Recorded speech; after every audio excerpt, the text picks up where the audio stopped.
uma questão do Livro dos Espíritos, a 893. Vamos para a leitura 893.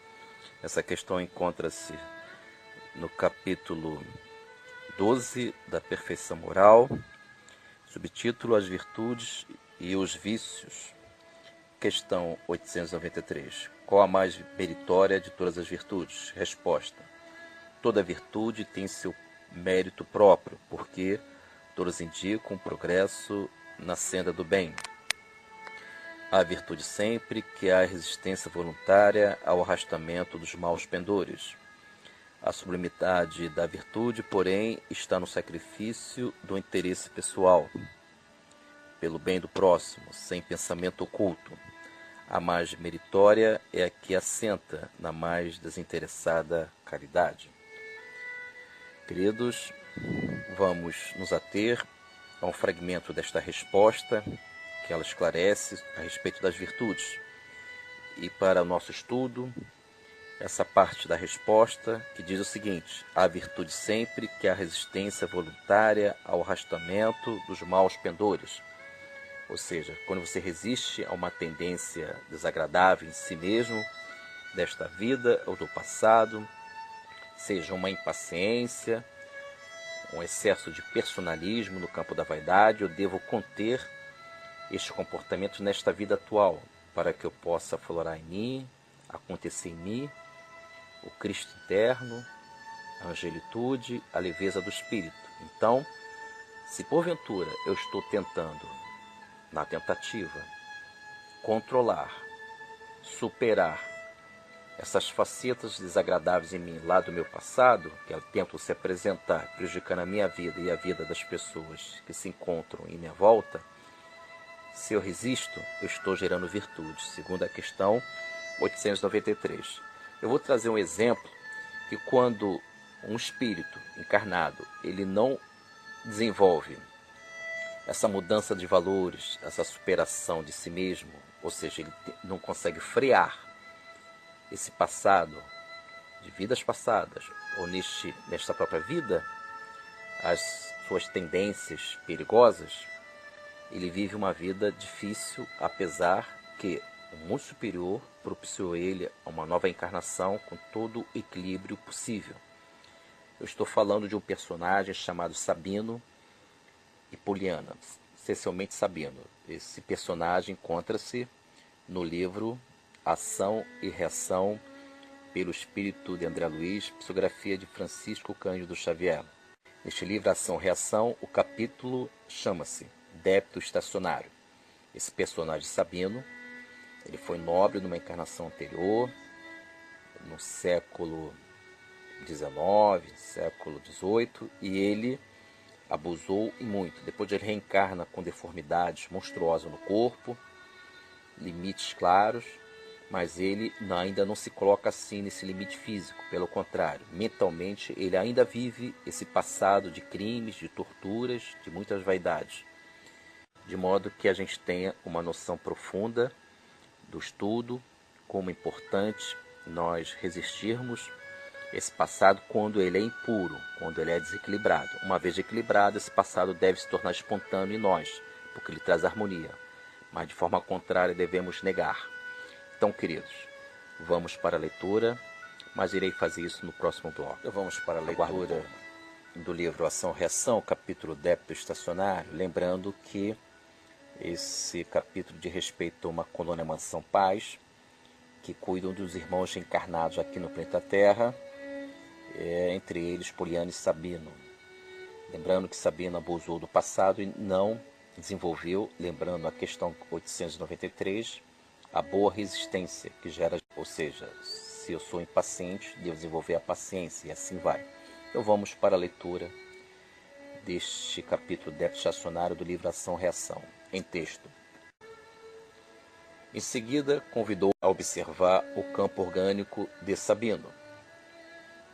Por fora, sim, era ele dolorosa máscara de anormalidade e aberração, mirrado, apresentando grande cabeça, aquele corpo disforme. A fisionomia denotava configurações macacoides, exibindo, porém, no sorriso inconsciente e nos olhos semilustros a expressão de um palhaço triste.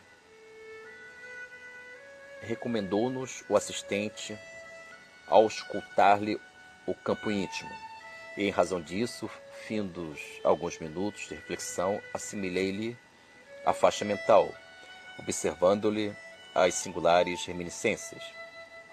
Demonstrando viver essencialmente distante da realidade, a memória de Sabino mergulhava toda em quadros estranhos, corporificados ante a nossa visão espiritual. Os pensamentos dele tomavam consistência, compelindo-nos a enxergá-lo qual se sentia em verdade. Víamo-lo em trajes de palaciano bem posto, influenciando pessoas categorizadas para a consumação de crimes, como o barão, título que exibia na existência última e com o qual se desvairou calamitosamente nas trevas da delinquência e da vaidade que lhe povoam o espírito. Sabino, o fidalgo orgulhoso, não tomava conhecimento de Sabino, o anão paralítico, demonstrando-se na posição de um homem iludido por mentirosa superioridade à frente dos semelhantes. Meus queridos, esta foi a leitura, um fragmento do capítulo desse livro Ação e Reação. E então André Luiz, esclarecendo a todos nós, ele diz duas encarnações sequentes de Sabino. Sabino, fidalgo orgulhoso, não tomava conhecimento de Sabino, o anão paralítico, ou seja, Sabino, o fidalgo, encarnação anterior, que ele abusou, e o Sabino, o anão paralítico, a encarnação atual. Só que ele mentalmente ainda vive o Sabino, o fidalgo, orgulhoso. E ele não resistiu, ele não freou, conteve o Sabino fidalgo, que foi protagonista de diversos crimes. Ele deveria conter, resistir para gerar as tais virtudes da questão 693, para que ele pudesse justamente desenvolver a reforma interior, a mudança de valores, o homem novo, o ser novo. Então, queridos, como é importante nós desenvolvermos a resistência que as virtudes vai criando em nós. E André Luiz fala, esclarece neste fragmento do capítulo, que diz que o Sabino, na última encarnação, na qualidade de anão paralítico, ele vive ainda os requintes da egolatria, demonstrando a posição de um homem iludido por mentirosa superioridade. Então,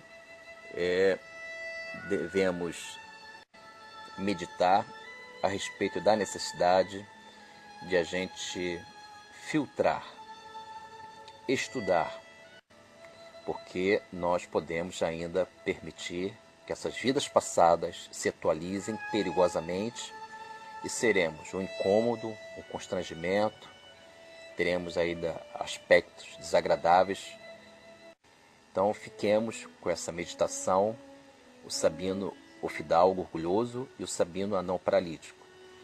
Entre essas duas encarnações, como é fundamental desenvolvermos a sabedoria do conhecimento, da verdade, segundo Jesus, conhecereis a verdade vos libertará.